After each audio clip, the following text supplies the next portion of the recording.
여러분 모두 안녕하세요. 저는 서울 신정동에 살고 있는 30대 중반의 여성으로 얼마 전 이혼을 했습니다. 남편이랑 시어머니라는 작자들이 정말 짐승보다 못한 인간들이었거든요. 저희 엄마가 죽을 병으로 사경을 헤매는 동안 같이 걱정을 해주는 것이 아니라 저희 엄마가 죽고 나면 받을 보험금을 노리며 저희 엄마가 죽기만을 기다렸던 겁니다.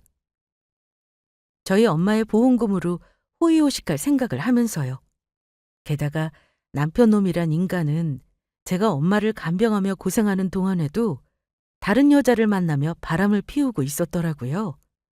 그도 모자라 기가 막히게도 시어머니는 바람을 피우는 남편 놈과 상간녀를 응원하고 있었죠.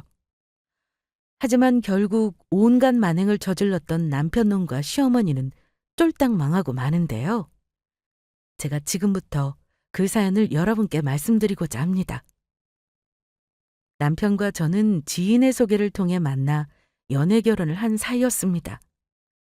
남편과 결혼 당시 남편은 안정적인 공기업에 다니고 있었고 저는 대한민국 사람에게 이야기하면 다 아는 대기업에 다니고 있었어요. 어찌 보면 제가 남편보다 조금 더 능력이 있는 편으로 조건만 따지면 제가 손해를 본 결혼일 수도 있겠지만 전 그런 거는 별로 신경 쓰지 않았어요. 물론 결혼을 하며 조건을 중요시하는 사람도 있겠지만 저는 조건보다는 사람 자체가 더 중요하다는 생각이었거든요. 조건이야 살다 보면 어떻게 변할지 모르는 것이고요. 시어머니도 조건 같은 건 따지는 분이 아니셨고요. 능력 있는 대기업 며느리를 두게 돼서 좋다고 말씀하시긴 했지만 그것보다 밝고 명랑한 제 성품이 마음에 든다고 하셨거든요. 제가 꼭 당신 딸 같다면서요. 그래서인지 결혼해서 크게 시어머니 잔소리나 시집살이로 고생한 적이 없었습니다. 게다가 남편이며 저며 아빠 없이 자라서인지 서로 공감하는 것이 많았고 시어머니와 저희 엄마 또한 서로 남편이 없는 공통점 때문인지 친하게 잘 지내는 편이었죠. 하지만 아무 문제가 없을 것 같던 저희 삶에 결코 일어나선 안 될 큰 불행이 닥치고 맙니다. 그날은 남편과 결혼한 지 3주년이 되었던 날로 결혼 기념일을 맞아 남편과 저는 직장에 월차를 내고 분위기 좋은 레스토랑에서 오랜만에 데이트를 하며 밥을 먹고 있을 때였습니다. 그런데 엄마 친구분으로부터 저희 엄마가 복통이 심해 쓰러져 병원에 실려갔다는 연락을 받게 된 것입니다. 그래서 전 남편과 함께 급하게 병원으로 달려갔고 그곳에서 청천벽력 같은 소식을 듣게 되었죠. 저희 엄마가 간암 말기라는 이야기였습니다. 그러면서 의사 선생님이 하시는 말이 이미 손을 쓸 수 없는 상황이라 수술이나 치료도 받을 수 없고 2개월 시한부라는 것이었어요. 순간 전 하늘이 무너져 내리는 기분이었습니다. 아빠를 먼저 하늘나라로 떠나보내고 홀로 저를 키워오며 고생하신 엄마에게 왜 하필 이런 일이 생긴 것인지 이해가 가지 않았습니다. 아직도 제 눈앞에 멀쩡히 살아있는 엄마가 곧 죽을 거라니 그냥 모든 상황이 꿈을 꾸는 듯 했어요. 그런데 제가 무너지는 모습에 안 되겠는지 남편이 저를 위로해 주더라고요. 여보 어떡해. 우리 엄마 2개월밖에 못 산대. 나 아직 엄마한테 제대로 된 효도도 못 해드렸는데 내가 엄마를 어떻게 보내? 나 엄마 보낼 자신 없단 말이야. 왜 하필 우리 엄마가 아파야 하는데 왜 하필 우리 엄마야? 여보 힘내. 당신이 이렇게 슬퍼하는 거 알면 장모님도 속상해 하신다고. 그리고 남들이 뭐라고 그러든 우리라도 희망을 버리지 말자. 사람 앞니는 모르는 거라고 그랬어. 그러니까 장모님이 언제 떠나실지 모르겠지만 우리가 장모님 살아계실 동안 우리가 잘 챙겨드리면서 행복하게 해드리자. 당신 곁에는 내가 있잖아. 그러니까 기운 내. 알겠지?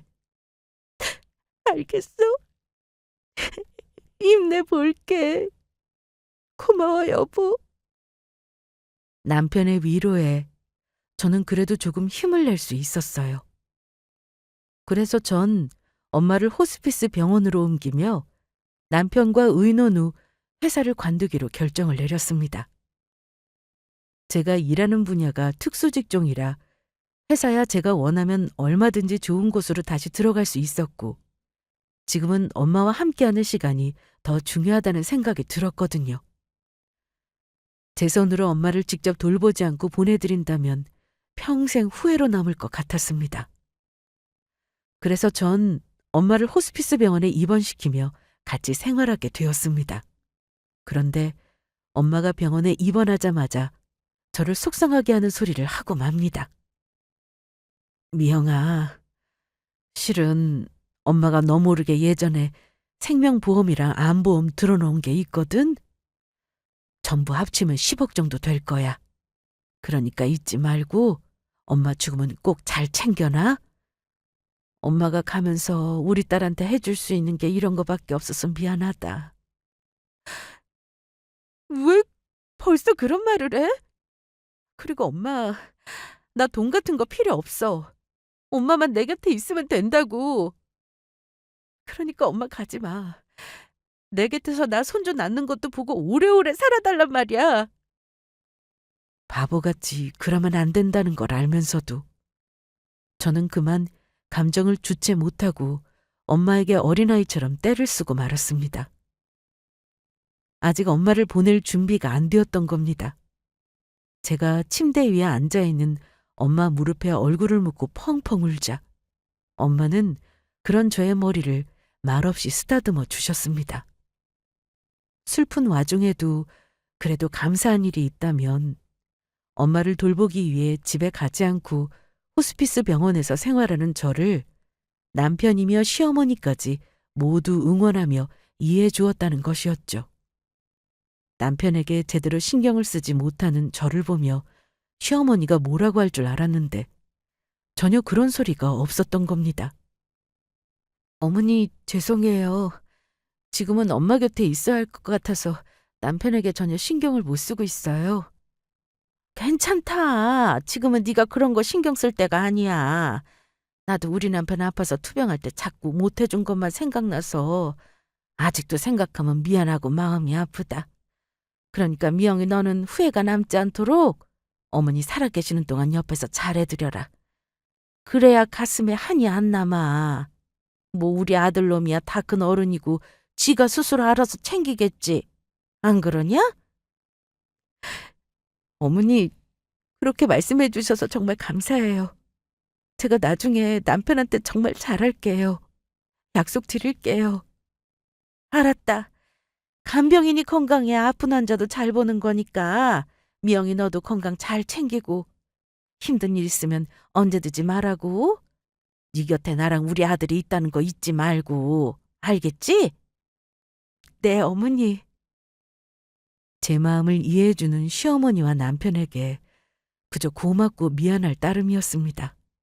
그런데 그날 저녁 남편이 퇴근하고 엄마 병문안을 오게 되었고 병실에서 저와 저녁밥을 먹고 돌아가던 남편이 갑자기 이상한 걸 물었습니다.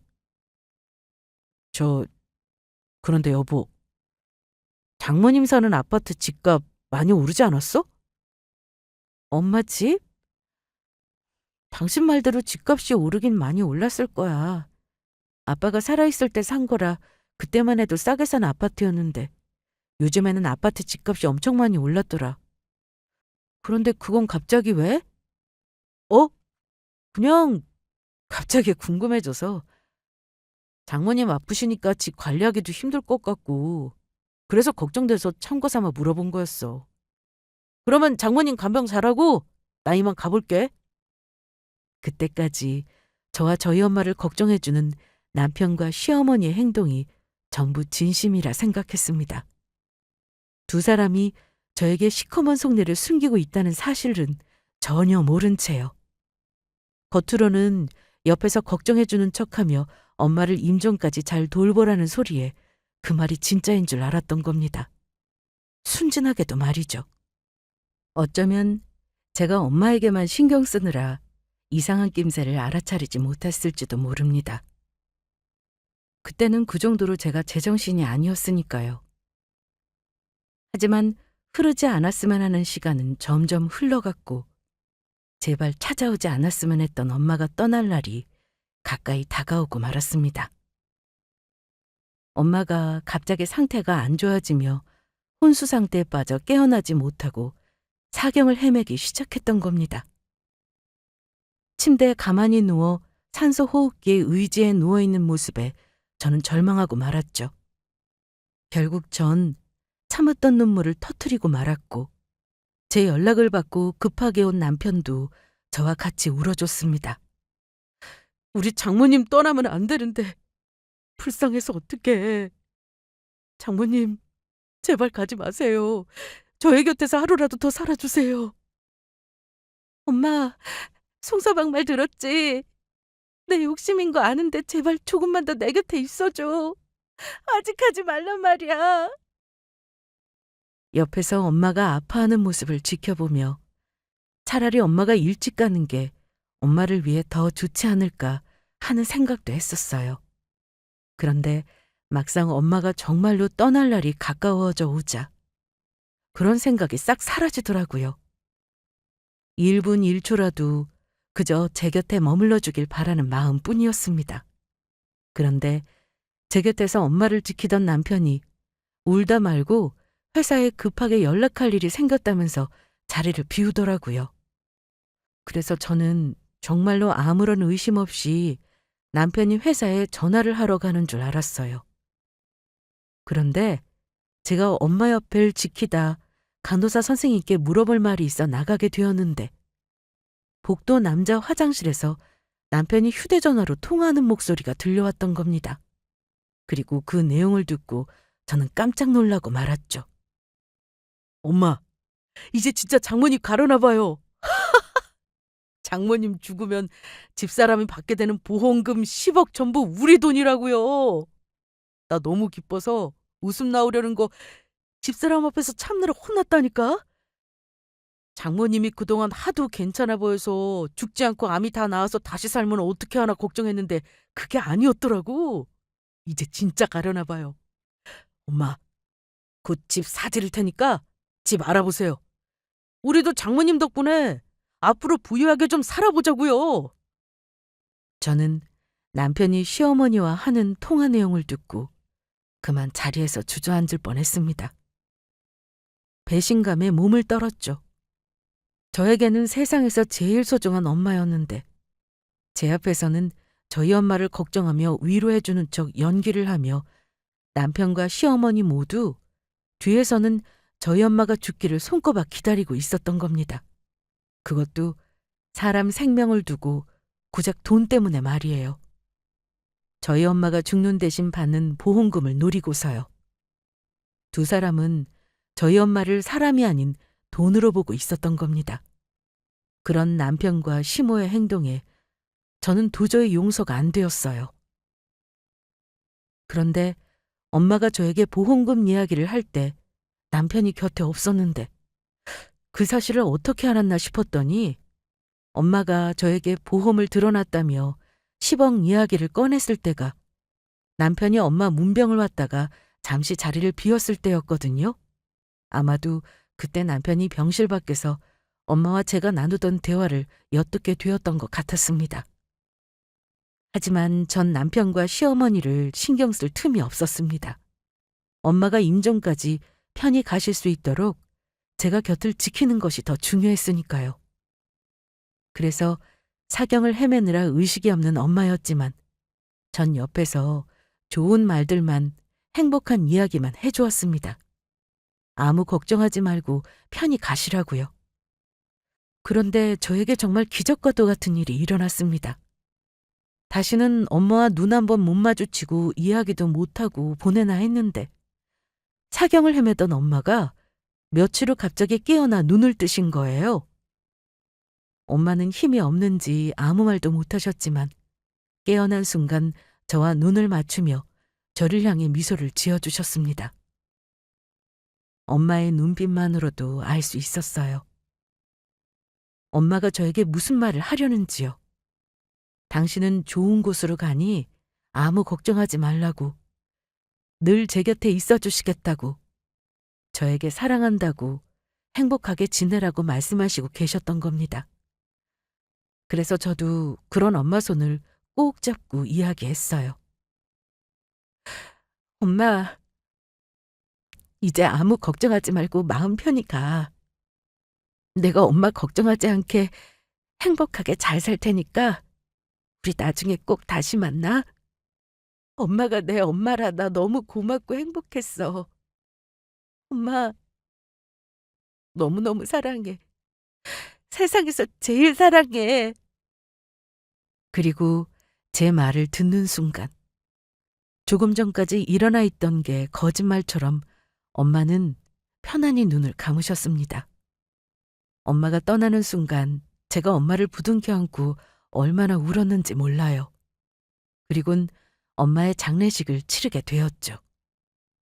그런데 저희 엄마가 떠나자 겉으로 내색은 안 하지만 엄마 장례식장에서 남편 놈과 시어머니가 좋아서 어쩔 줄 몰라 하는 게 보이더라고요. 제가 안 보는 줄 알고 있었겠지만 남편 놈과 시어머니의 입꼬리가 실룩실룩 올라가는 것이 제 눈에는 보였거든요. 그런데 그날 저는 아주 충격적인 사실을 알게 됩니다. 같은 아파트에서 서로 옆집에 살면서 사귀게 되어 저랑 친하게 지내던 또래 친구가 있었거든요. 그 친구가 저희 엄마 조문을 와서 저에게 충격적인 소리를 하는 거였어요.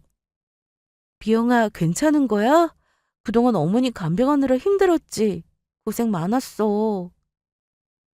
어서 와. 이렇게 와줘서 정말 고마워. 그런데 미영아, 그동안은 내가 네 엄마 간병하는데 힘들 것 같아서 말하지 못했는데 이제는 더 늦기 전에 너한테 말해야 할 것 같아. 무슨 말? 네 남편 바람났어. 네 남편 완전 쓰레기 놈이라고. 사실 네 남편이 너 어머니 간병하느라 집에 없는 동안 여러 번 집안에 여자를 끌어들였었어. 네 남편이야 나랑 네가 친하다는 사실을 모르니까 신경 안 썼겠지만 네 남편이랑 상간녀랑 같이 엘리베이터를 탄 적도 있는데 내 앞에서 대놓고 상간녀 보고 우리 자기 하면서 좋아서 난리도 아니더라. 다른 때도 아니고 네 어머니 아파서 입원해 있는 동안 어떻게 그럴 수가 있니? 그런데 네 시어머니도 네 남편이랑 상간녀 사이를 잘 아는 것 같아. 내가 너희 집에서 세 사람이 나오는 것도 본 적 있거든. 저것들이 인간이니? 내가 너한테 이런 충고해도 될지 모르겠지만 너희 남편 같은 저런 인간이랑은 더 늦기 전에 이혼해. 순간 전 남편 놈과 시어머니에게 가 당장이라도 따지며 뺨을 갈기고 싶은 심정이었어요. 하지만 일단 참기로 했습니다. 저희 엄마 장례식까지는 어떻게든 무사히 잘 치르고 싶었으니까요. 그리고 전 이미 남편 놈과 시어머니가 저희 엄마의 보험금을 노린다는 사실을 알았을 때 남편 놈과 이혼하기로 결심한 상태였거든요. 그래서 저도 엄마를 무사히 보낸 뒤 그동안 미뤄왔던 일을 실행하기로 했죠. 남편 놈과 이혼하며 남편과 시모 두 인간들을 혼내주는 일이요. 하지만 눈치 없는 남편 놈은 지금 상황에 어떤지도 모르고 저희 엄마가 떠나자마자 저에게 은근슬쩍 분위기를 떠보더라고요. 여보, 그동안 장모님 곁에서 돌보느라고 힘들었지? 정말 고생 많았어. 그런데 여보, 이 와중에 이런 말하는 게 어떻게 들릴지 모르겠지만 이제 떠난 사람은 떠난 사람이고 산 사람은 살아야 하지 않겠어? 그래서 하는 말인데 사실 예전에 장모님 살아계실 때 당신이랑 장모님이랑 나누던 대화를 우연히 듣게 되었거든? 장모님이 생명보험이랑 암보험 들어놓은 게 있으셔서 10억 정도 나올 돈이 있다면서? 그리고 당연히 장모님 아파트도 당신이 받게 될 거고. 그래서 하는 말인데 그 돈 좀 조금 떼어 나 좀 주면 안 될까? 빌라 사는 우리 엄마 아파트도 좀 사드리고 당신은 내 말이 좀 뻔뻔하다고 느낄 수도 있겠지만 그동안 당신이 엄마 돌봐드릴 동안 나도 협조 잘해줬잖아. 그리고 어차피 우린 부부고 그러니까 당신 돈이 내 돈인 거랑 마찬가지 아니야? 그동안 내가 고생한 것에 대해 그만한 보상을 해줬으면 좋겠어. 바람 피운다는 사실을 제가 모를 거라 생각한 남편놈은 대놓고 저에게 저희 엄마의 돈을 요구하고 나왔던 겁니다. 바람까지 피운 놈의 주둥이에서 나올 만한 말은 아니었죠. 더군다나 우리 엄마가 죽을 날만 기다린 놈에게서 엄마가 돌아가셔서 받은 돈은 절대로 줄 순 없었습니다. 게다가 아무리 부부라고 하지만 법적으로도 제가 부모님에게 받은 재산이 남편 것에 절대로 될 수가 없었죠. 하지만 남편놈과 제대로 이혼을 하기 위해선 일단 참아야 했습니다. 보험금이며 엄마에게 물려받은 재산이 있다는 것을 알았으니 제가 아무리 이혼을 하자고 해봤자 남편놈이 해주지 않을 게 뻔했고, 그래서 제대로 남편놈과 시모에게 한 방 먹이며 이혼할 이혼 사유가 필요했으니까요. 그래서 일단 남편놈과 제대로 된 이혼을 위해선 증거를 잡아야 했기에 시간을 벌어야 할 필요가 있었습니다. 알겠어. 당신이 그렇게 말한다면 내가 좀 생각해 볼게. 정말이야? 당신 그러면 나한테 돈도 좀 나눠주고 우리 엄마 집도 사주는 거 맞지? 내가 이래서 당신을 좋아한다니까. 역시 우리 마누라 최고! 정말 여보 고마워. 그래서 일단 저는 집의 보안을 문제로 핑계를 대며 홈캠을 설치하게 됩니다. 제가 집에 없을 때 상간녀며 시어머니며 저희 집 아래 드나든다고 했으니 제대로 된 증거를 잡을 수 있다고 생각했거든요. 그리고 시어머니가 어째서 남편과 상간녀가 저희 집에 드나들 정도로 깊은 사이라는 걸 알면서도 두 사람이 만나는 걸 허락했던 것인지 그 이유도 알아야 했으니까요. 게다가 시어머니도 저희 집에서 남편과 상간녀를 만나는 것을 보니 무언가 제가 모르는 꿍꿍이가 있다는 생각이었어요. 그래서 그 사실을 파헤쳐야 했습니다. 집에 홈캠을 설치하려고 했을 때 마침 옆 동네 아파트에 도둑이 들었다는 소식도 있었고, 남편에게 아무 의심 없이 집안에 홈캠을 설치할 수 있었죠. 사실은 남편놈이 제가 집에 없을 때 뭐 하나 증거를 잡기 위한 것이었지만요. 그래서 전 일부러 남편놈에게 당분간은 친정집에서 머물겠다고 말했어요. 엄마를 추억할 시간도 필요하고 엄마 아파트를 정리하려면 아무래도 제가 한동안은 저희 엄마 집에서 지내는 게 좋겠다는 핑계를 대면서요. 그리고 더러운 남편놈과 단 한순간이라도 같은 공간에서 살고 싶지 않았거든요. 그런데 제 계획을 알리 없는 남편놈은 제가 엄마 집을 정리하는 것도 모자라 제가 집을 비워 상간녀를 마음 놓고 집에 불러 만날 수 있다는 생각에 아주 신난 것 같더라고요. 그래서 전 중요한 짐들을 남편 몰래 싸 짐가방에 넣었습니다. 이날을 끝으로 남편놈과 다시는 같이 살지 않을 생각으로요. 남편놈은 짐가방을 들고 친정으로 떠나려 하자 슬픈 척 연기를 하더라고요. 아주 가증스럽게도 말이에요. 여보, 우리 이렇게 또 떨어져 지내야 하는 건가? 그동안 내가 말을 안 해서 그렇지 당신 없어서 많이 쓸쓸했다고. 그런데 이렇게 또 떨어져 지내려니까 너무너무 속상하다. 그랬어? 그래도 여보, 지금까지 기다려온 김에 조금만 더 기다려줘. 당신이 나 없는 동안 고생한 거 아는데 나도 어느 정도 마음을 정리할 시간은 줘야지. 정 아쉬우면 당신도 내가 엄마 집 정리하는 동안 나랑 같이 엄마 집에서 같이 지낼래? 뭐?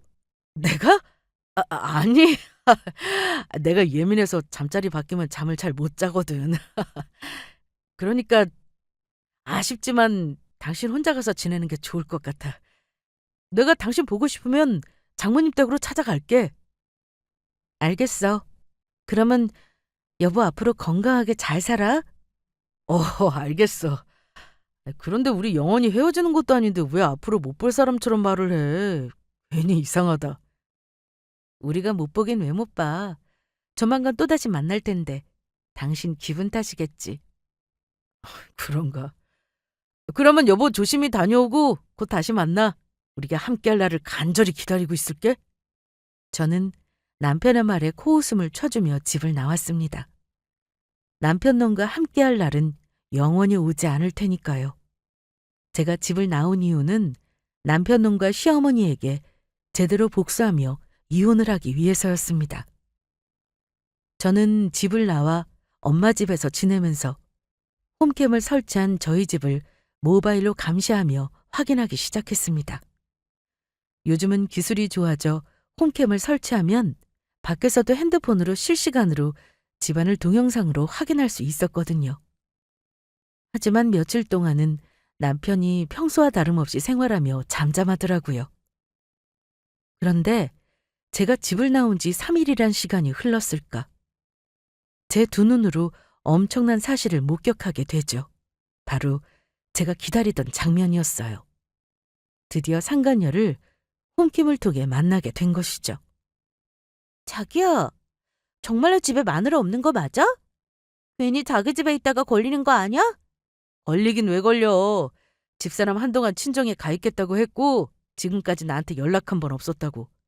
아마 장모님 돌아가셔서 힘든지 제정신 아닌 것 같아. 그러니까 마음 편히 있어도 돼. 신난다. 그럼 여기 또 자기랑 나의 둘만의 사랑의 아지트가 된 거네? 저기 빨리 자기 부인이랑 헤어지고 나랑 살았으면 좋겠다. 그럴 거니까 걱정하지 말고 조금만 기다려.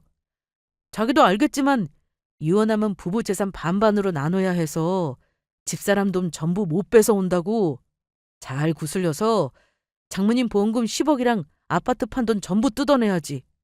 집사람 그렇게 베껴먹은 다음에 뻥 차버리고 우리 예쁜 자기랑 결혼해야지. 듣기만 해도 너무 설렌다. 그러면 난 자기만 믿고 있는다? 우리 자기가 최고. 내가 좀 멋지긴 하지? 그리고 얼마 지나지 않아 시어머니까지 상간녀를 보기 위해 저희 집으로 들어오는 게 보였습니다. 우리 현진이 왔다면서? 그래서 내가 우리 능력 있는 미래 며느리 보러 이렇게 왔다. 어머니 오셨어요? 그동안 잘 지내셨어요? 그럼 잘 지내고 말고. 우리 미래 며느리도 잘 지냈나? 맨 처음에 우리 아들이 이혼하고 자기랑 새로 결혼할 사람이라면 너 데리고 왔을 때 내가 얼마나 놀랐는 줄 아니? 강남의 피부관리사까지 운영하는 능력 있고 돈 많은 아가씨가 내 며느리가 된다고 해서 얼마나 기뻤는지 모른다. 꼭 횡재한 기분이었다니까. 엄마, 아무리 집사람이 다시 취업하면 대기업 들어갈 수 있다고 하지만 어디 강남의 피부관리샵을 운영하는 사장님만 하겠어요? 내가 여자 하나는 기가 막히게 잘 골랐지. 그렇고 말고. 대기업 다녀봤자 그깟 연봉 얼마나 한다고.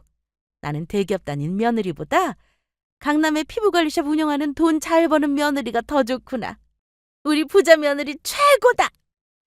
현진이 너 지금 가게 장사 잘 돼서 다른 곳에 피부관리샵 하나 더 차릴 생각이라고 했었지? 우리 아들이 며느리한테 돈만 뜯어내면 바로 이혼하고 그 돈으로 현진이 너 새로 차리는 샵에 투자하고 결혼도 할 생각이니까 우리 믿고 조금만 더 기다려줘야 한다. 알겠지? 우리 아들이 그 돈으로 나 집까지 사주기로 했다고. 네, 어머니의 미래 며느리로서 얼마든지 기다려드릴 테니까 너무 걱정하지 마세요. 그래, 정말 고맙다. 역시 돈이 많아서 그런가. 현진이 네가 배포 한번 크구나. 너희 두 사람 내가 언제나 응원하고 있으마. 세 사람의 대화 내용에 저는 어처구니가 없었습니다. 떡 줄 사람은 생각도 안 하고 있는데 저희 엄마 보험금과 집을 판 돈으로 무엇을 할 건지 자기들끼리 계획을 세우고 있었으니까요. 게다가 시어머니까지 왜 남편과 상간녀가 만나는 걸 가만히 두고 있었는지 그 이유도 알게 되었죠. 남편의 상간녀가 저보다 돈 잘 버는 능력 있는 사람 같으니 남편과 저를 이혼시키고 상간녀와 결혼을 시킬 생각이었던 것입니다. 그런데 제가 정말 놀란 부분은 그게 아니었어요. 진짜 충격적인 사건은 그 다음에 벌어졌으니까요. 남편과 엄마가 상간녀에게 음식을 해먹이겠다면서 장을 보러 마트에 가겠다고 자리를 비우게 되었는데 집에 남아있던 상간녀가 이상한 행동을 하기 시작했던 겁니다. 집안을 뒤져 금품들을 훔치기 시작했던 겁니다. 저야 더러워서 제가 결혼하고 산 아끼던 폐물들은 챙겼지만 결혼 반지는 빼버리고 왔거든요. 그런데 상간녀가 집을 뒤져 제 결혼 반지며 남편 비싼 시계까지 전부 챙기더라고요. 하지만 더 충격적인 사실은 남편과 시어머니가 자리를 비운 사이 상간녀가 누군가에게 전화를 걸어 한 통화 내용이었습니다. 여보. 지금 잘 속이고 있어. 멍청한 것들이 내가 유부녀인 줄도 모르고 돈 잘 버는 피부관리샵 사장이라니까 고지고대로 믿고서는 능력 있는 며느리 버리고 나를 선택하겠대. 우리 샵 겉만 번지르르 하지 적자 나서 곧 망하게 생긴 것도 모르고 말이야. 내가 장사 잘 돼서 샵 하나 더 차리려고 한다니까 쥐 마누라한테 받은 돈으로 내가 하는 피부관리샵에 투자한다고 했으니까 아무 걱정하지 말고 있어? 멍청한 것들이 돈 욕심만 많아서. 인간들이 얼마나 개차반이면 어떻게 지 마누라 엄마 죽은 돈으로 바람난년 가게에 투자할 생각을 할까? 그게 사람이야? 조만간 돈 전부 뜯어낼 수 있을 것 같고 그때 우리 빚 다 갚고 새 인생 살자. 남은 돈으로는 우리 애들 유학이나 보낼까? 한마디로 말해 상간녀든 유부녀였으면서 돈을 뜯어내기 위해 남편 놈과 시어머니를 속이며 사기를 치고 있었던 겁니다. 저야 처음부터 저희 엄마 보험금이나 아파트 판돈을 1원 한 푼 줄 생각은 없는 상태라 관계없는 일이지만 상황으로 보아 상간녀가 무슨 일을 저지를지 모르니 저대로 두면 남편이며 시어머니며 된통 당할 수도 있는 상태였죠. 그렇다고 제가 그 사실을 두 사람에게 알려줄 생각은 없었습니다. 못된 마음을 먹고 저희 엄마의 죽음을 기뻐하며 저를 속여 이용해 먹으려고 하더니 쥐들보다 더 독한 사람 만나 그대로 당한다 싶었거든요. 다행히 그렇게 저는 남편과 시모를 한 방 먹이며 이혼할 증거를 차곡차곡 모으게 되었고 이제 상황을 지켜보다가 남편에게 이혼을 통보하기만 하면 되었어요. 하지만 그 사실을 알 리 없는 남편 놈이 기어이 일을 저질러 버렸더라고요. 한 번은 제 동태를 살피기 위해서인지 제가 보고 싶다며 저희 친정집에 찾아와서는 자신이 벌인 짓을 떠벌렸습니다. 당신 나 장모님 돈 나눠주기로 한 거 맞지? 그래서 내가 일을 좀 벌였어. 아는 사람이 강남에 유명한 피부관리샵을 운영하고 있는데 장사가 잘 되는지 샵을 하나 더 차리겠다고 하네. 그래서 내가 이참에 동업을 좀 해보려고.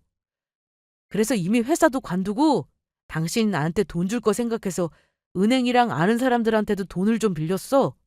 나 같은 사람이 언제까지 회사에서 쥐꼬리 많은 월급 받으면서 살 수는 없는 거잖아. 큰 사람은 큰 물에서 놀아야 한다고.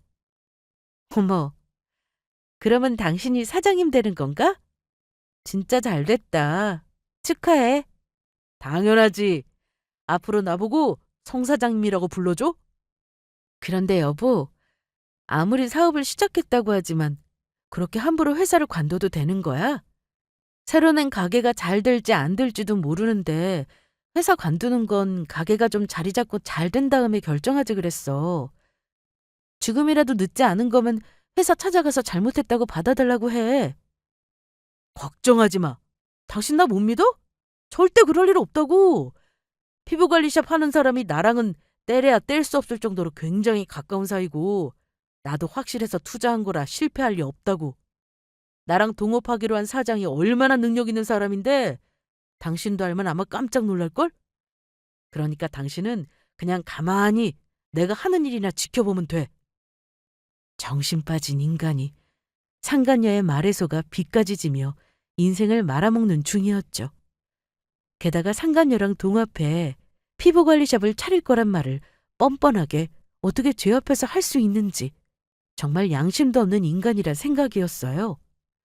그리고 아마도 상간녀의 진짜 정체를 알게 되면 깜짝 놀랄 사람은 제가 아닌 남편이 될 거란 생각을 했습니다.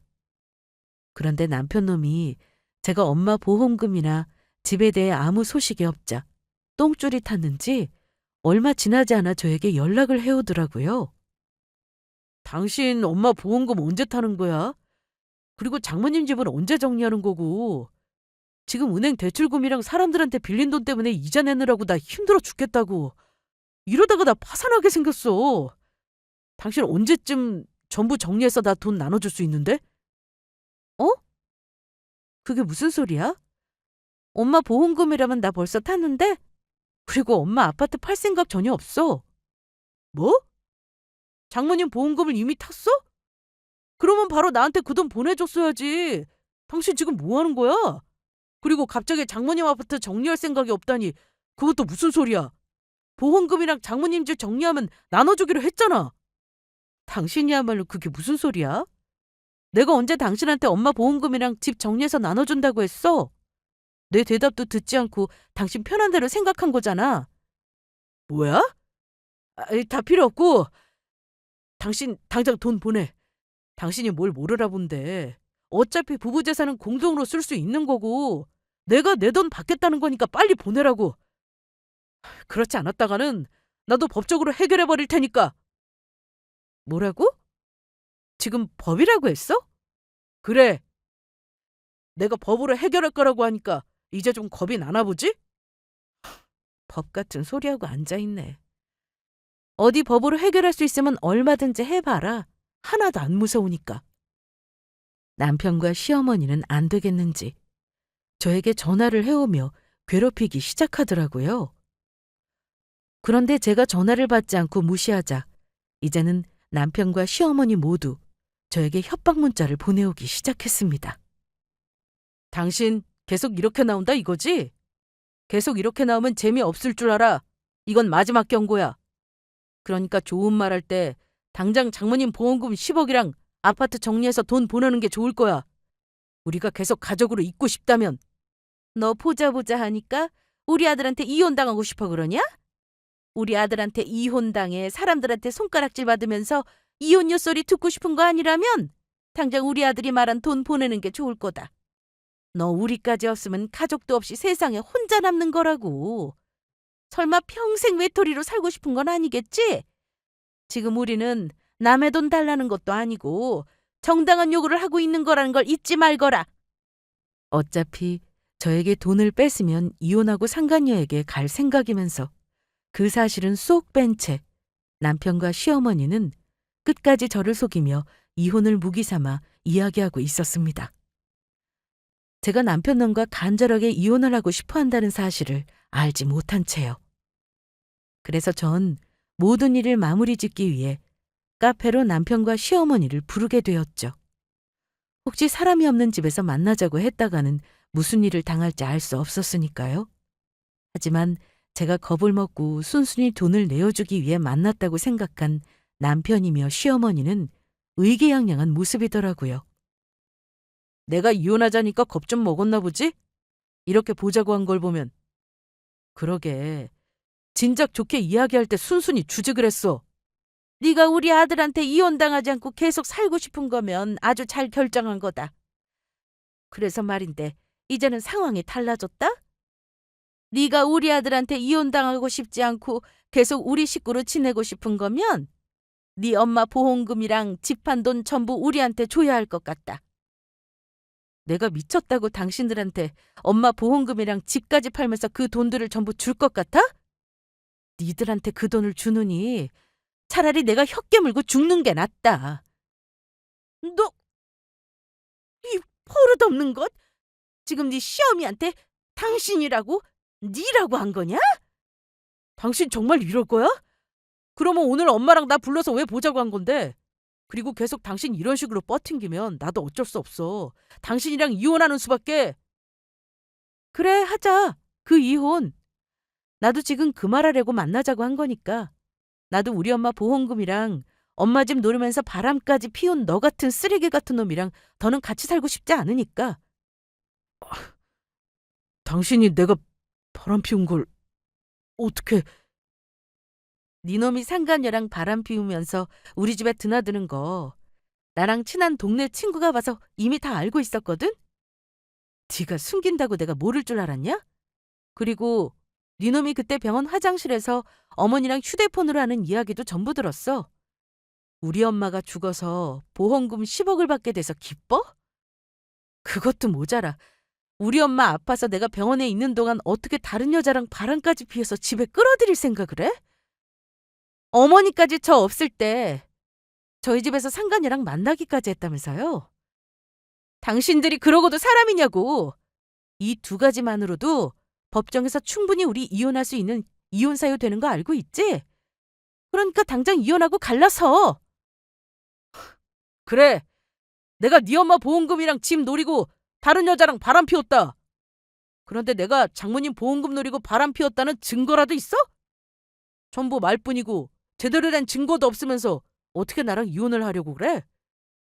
어차피 우리가 이혼을 한다고 한들 부부 재산은 공동 재산이고 당신이 나한테 장모님 보험금이랑 아파트 정리한 거 전부 주기 전까지는 절대 이혼 못 해주니까 명심하라고. 요거사, 우리 아들 말 들었지? 네가 정 우리 아들이랑 살기 싫으면 보험금이고 집이고 전부 내놔야 할 거다. 진짜 꼴값들을 떨고 있네. 누가 그래? 내가 증거가 없다고. 두 사람 다 이거 보고나 말해. 저는 이때를 위해 준비한 저희 집 홈캠에 녹화되어 있던 남편과 상간녀 그리고 시어머니가 만나는 장면을 핸드폰으로 재생시켜 보여주었습니다. 그러자 남편이며 시어머니며 얼굴이 새파래지더라고요. 당신들 이거 보여? 우리 집에 도둑 들까봐 홈캠 설치했던 거 기억하지? 그런데도 당신 겁도 없이 집안에 상간녀를 끌어들이더라? 게다가 니놈이 뭘 잘못 알고 있는 것 같아서 알려주는데 부모한테 물려받은 재산은 배우자에게는 권리가 전혀 없다고.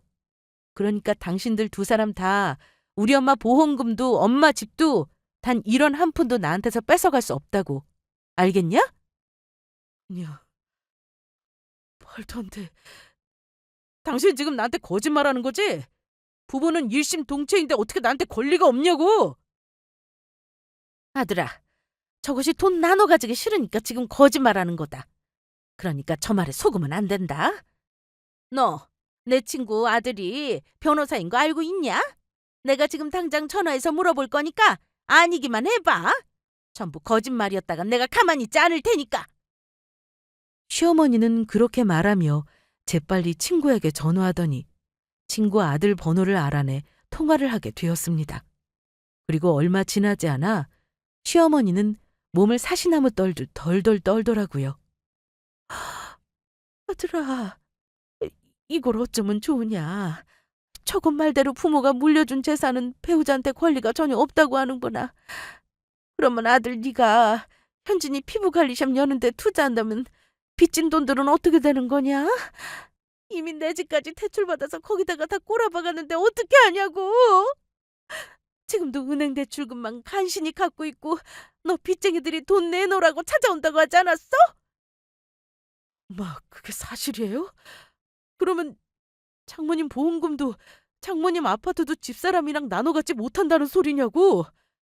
아이고, 우리 이젠 완전히 망했다. 우리가 저것한테 1원 한 푼 못 받아서 투자한 돈 다시 돌려달라고 하면 우린 돈 없는 거지인 거 알고 현진이가 너랑 결혼도 안 하겠다고 할 것 같은데 이를 어쩌면 좋으냐. 하지만 저의 복수는 거기서 끝이 아니었죠. 아직 알려줘야 하는 중요한 소식 하나가 남았으니까요. 저는 남편 놈과 상간녀, 시어머니가 만난 날 남편과 시어머니가 나간 후 상간녀가 집안에 있는 물건을 도둑질하며 상간녀가 본인의 진짜 남편과 통화하고 있는 영상을 두 사람이 바로 보여주었죠. 이게 어떻게 된 거야? 현진이가 애까지는 유부녀였다니. 게다가 도둑에다가 사기꾼이었어? 그러면 엄마 집까지 담보 잡히고 내가 빚까지 져서 투자했던 돈들은 전부 어떻게 되는 건데? 아들, 빨리 현진이한테 전화해보거라. 더 늦기 전에 우리 돈 돌려달라고 하자. 남편은 사색이 된 얼굴로 상간녀에게 전화를 걸었지만 이미 남편에게 받을 걸 다 받아내서인지 전화를 받지 않았습니다. 마, 어떡하면 좋아요? 지금 전화번호 없는 번호라고 떠. 아무래도 벌써 우리 돈 가지고 나른 것 같아요. 아니야, 이건 전부 꿈일 거다. 이게 현실일 리 없다. 아우, 아이고 내 뒷골이야. 엄마, 정신 차려봐요. 엄마! 저는 이혼하기 전 마지막 아량으로 119에 신고해 쓰러진 사람이 있으니 빨리 카페로 와달라고 불렀습니다. 그리고 깔끔하게 정리하고 그만 자리를 뜨기 위해 일어나려고 했죠. 그러자 남편은 시어머니를 안고 있는 상황에서도 다급하게 저를 붙잡더라고요. 여보, 내가 전부 미안해. 그러니까 가지 마. 나 너무 무서워서 그러는데 구급차 올 때까지만이라도 내 곁에 있어주면 안 돼?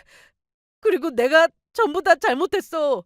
그러니까 우리 이혼 다시 한번 생각해주라.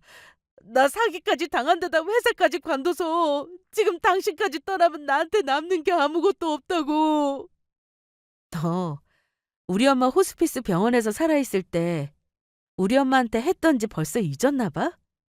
보험금 탈 수 있다고 우리 엄마 죽게 됐다고 기뻐하던 놈이 감히 지금 누구 보고 니네 엄마 쓰러졌다고 같이 있어달라고 하는 건데? 그때 내 기분이 어땠을지 이제 좀 상상이 되니? 내가 니놈이랑 이혼 소송해서 니놈이랑 네 엄마한테까지 위자료까지 제대로 받아낼 테니까 각오하는 게 좋을 거야. 그리고 우리 살고 있던 집, 너 돈 없다고 해서 내 이름으로 대출받아서 얻은 내 전셋집인 거 알고 있지?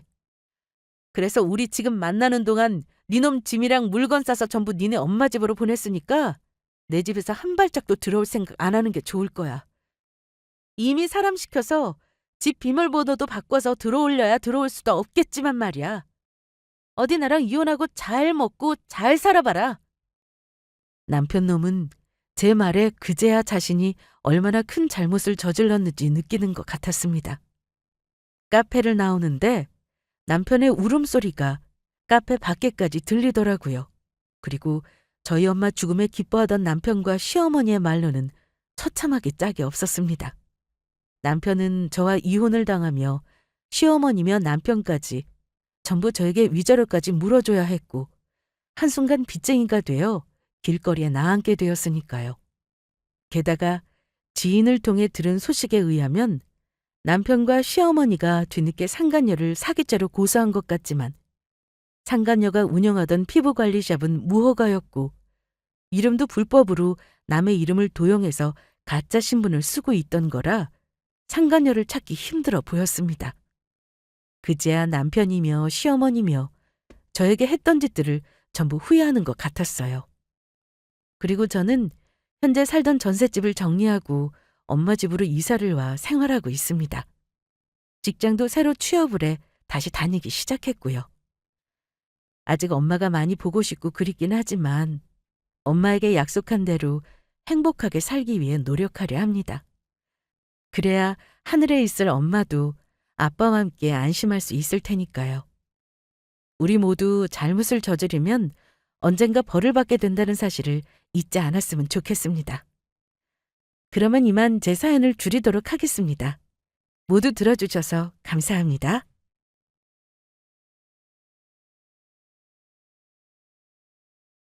안녕하세요, 구독자 여러분. 오늘 들려드릴 사연은 도둑놈 기질 있는 남편놈 시댁을 영원히 손절해버린 저의 경험담입니다. 돈 앞에서는 가족도 함부로 믿어서는 안 된다는 말이 있죠? 저는 가장 가까운 사람이라고 믿었던 배우자가 오로지 돈 욕심을 내고 저를 속인 일로 이혼했습니다. 벌써 2년 전 일이 되었네요. 전 남편이 된 그 사람은 차마 상상도 하지 못할 방법으로 저를 속였던 사람입니다. 부부 사이에 믿음이 가장 중요한 건데 그걸 배신했으니 이혼은 당연한 거겠죠? 그런데다 전 남편이 저 속이고 돈 빼돌린 거 응징하느라 시간이 좀 걸렸습니다. 우리나라는 엄연히 부부 별상제인 거 아시죠?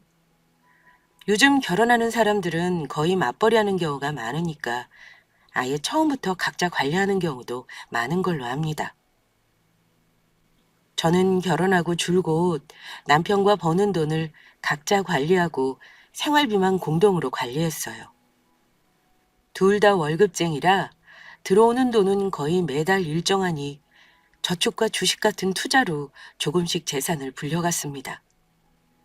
주식이나 펀드 같은 건 사실 제가 잘 모르기 때문에 남편 증권 계좌로 투자하고 제가 가끔 확인하는 정도였고요.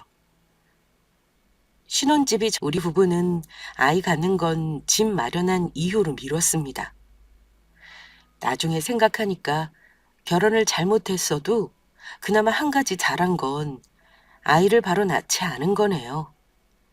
시어머니는 아이를 늦게 낳는 문제며 부부가 돈 관리하는 문제며 신혼 초부터 간섭을 많이 하신 편이에요.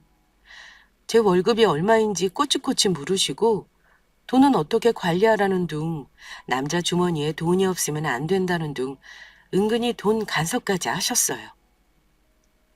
예, 혹시 돈 관리 네가 아니? 큰 돈은 남자가 관리하는 법인데 우리 아들이 경제학과라 아마 재테크는 잘할 거야. 너는 은행에 모아놓기만 하고 불리는 방법을 제대로 못하는 것 같더라. 그냥 우리 아들한테 네 월급 다 맡기고 관리하는 게 나을 것 같은데 한번 고민해봐라. 어머니, 그건 결혼 전부터 얘기 끝난 건데요. 저희 각자 관리하기로 했어요. 생활비만 같이 내고요. 안 그래도 네 신랑이 그리 얘기하더구나. 내가 그 말 듣고 얼마나 답답했는 줄 아니? 그런 식으로 하면 돈 못 모은다. 무조건 한 명이 맡아서 굴려야지 불어나는 거야. 네 남편한테 맡기면 어련히 알아서 잘 불릴 텐데 돈 굴리지도 못하는 네가 왜 돈을 틀어쥐고 있어? 엄마가 한 말 잘 생각해봐. 어머니는 굳이 돈 관리를 남편에게 맡기라는 간섭까지 하신 분입니다. 아무튼 저는 결혼 초부터 비교적 할 말은 하는 편이라 어머니에게 고분고분한 며느리는 아니었습니다. 제가 만약 고분고분했다면 시가 식구들 등살에 이혼은커녕 그냥 말라 죽었을지도 모를 일입니다. 우리 시어머니가 말씀하시는 내용을 들으셨으면 눈치채셨겠지만 시댁이 엄청 가부장적인 집안이에요. 시어머니가 특히나 심한 편이셨습니다. 근데 가부장적이고 며느리에게 잔소리하려면 자식 며느리에게 어느 정도는 해줄 거 해주고 큰 소리를 치셔야 하는 법인데 결혼할 때 시부모님이 금전적으로 도움 주신 건 거의 없습니다. 어쩜 그 집안 하나뿐인 장남인데도 한 푼도 안 보태주시더라고요. 처음 인사 갔을 때는 아예 대놓고 말씀하시긴 했습니다. 보다시피 우리 사는 게 이래서 말이다. 내가 아들 둘 장가 보내려면 아주 허리가 다 휘지 않겠니? 노후 준비 하나도 없이 자식들한테 아쉬운 소리 하느니 니들 못 보태주는 게 너도 나중에 생각해보면 더 좋을 거다. 어머니가 아들 장가 보낼 걱정을 많이 하시는 것 같아서 저도 처음부터 말씀드렸어요. 걱정 마세요, 어머니. 저도 친정엄마께 손 벌리지 않고 결혼하기로 했거든요. 요즘 결혼을 뭐 돈이 많아야 하나요? 다 하기 나름이죠. 집도 저희 예산에 맞춰서 이미 오빠랑 알아봤으니까 너무 신경 쓰지 않으셔도 돼요. 그러니? 고민 많이 하느라 내가 어제 잠도 못 잤는데 다행이구나. 근데 너희 친정도 형편이 어려운 거니? 자영업 하신다길래 먹고 살 만한 줄 알았는데 아닌가 봐. 어, 그냥 빚 없으시고 궁하게 안 사는 수준이죠, 뭐. 저도 친정엄마 노후자금을 제 결혼에 쓰는 건 싫어서요. 시어머니가 살짝 떨떠름한 표정을 짓긴 했습니다만 당신이 아들 안 보태준다는데 우리 친정에게 뭐라고 하겠어요? 더는 아무 말씀 안 하시더라고요. 우리 친정이 시댁보다는 여유가 있었지만 저도 우리 친정엄마 도움 안 받고 결혼할 생각이었고 남편과는 인사드리러 가기 전부터 서로 가진 돈 오픈하고 전세자금 대출까지 전부 알아본 상태라서 그건 서운하지 않았습니다. 결혼할 때 부모 도움 받으면 좋긴 하겠지만 요즘같이 살기 힘들고 노후 준비 어려운 시대에 쉬운 일은 아니니까요. 하지만 한편으로 생각해보면요.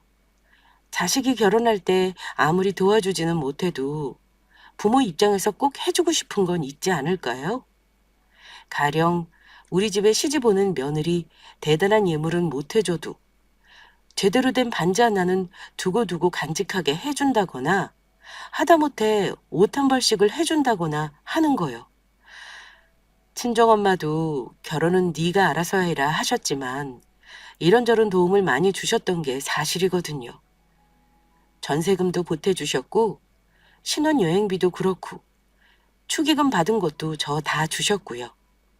엄마가 오죽하면 저한테 물어보시더라고요. 은지야, 너 시댁에서 정말 아무것도 안 해준대? 아니 장남을 장가 보내면서 옷 좀 금반지 하나 해준다는 말을 안 하니? 요즘은 다 생략해도 다이 하나 정도는 제대로 된 거 한다던데. 서운하지 않아? 안 서운해. 끼고 다니지도 못할 거 큰돈 주고 사서 뭐해? 최서방이 백화점에서 마음에 드는 반지 하나씩 하자고 했으니까 그걸로 하면 돼. 저도 허례허식 별로 안 좋아하고 실리적인 사람이라 별 의미를 두지 않긴 했습니다만 시댁에서는 진짜 처음부터 남편 카드로 긁어가면서 준비하는 거 보고 어이없긴 했습니다. 나중에 결혼 직후 한 몇 달은 남편이 생활비 모자랄 정도로 카드값 갚느라고 아주 개고생을 하더라고요. 아무튼 시댁에서는 우리 남편이 장남이고 밑에 차남이 있긴 합니다. 남편이 어머니에게 잘하는 아들은 아니었어요. 그냥 대한민국 보통 아들들이 엄마 생각하는 정도였습니다.